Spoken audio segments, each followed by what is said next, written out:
Welcome. In front of me is a Motorola Moto G Pure, and today I'll show you how you can format your SD card.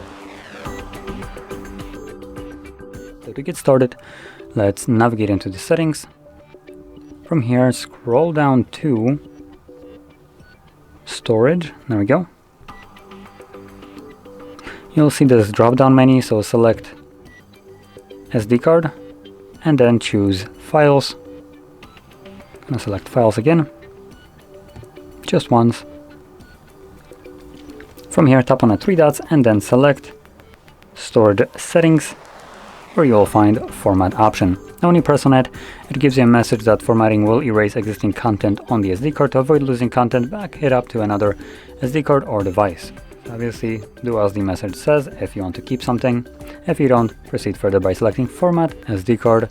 This will begin formatting it, and it only takes a couple seconds to finish up, and it should be right about done any moment now. There we go. So click on done, and that's it. So if you found this very helpful, don't forget to hit like, subscribe, and thanks for watching.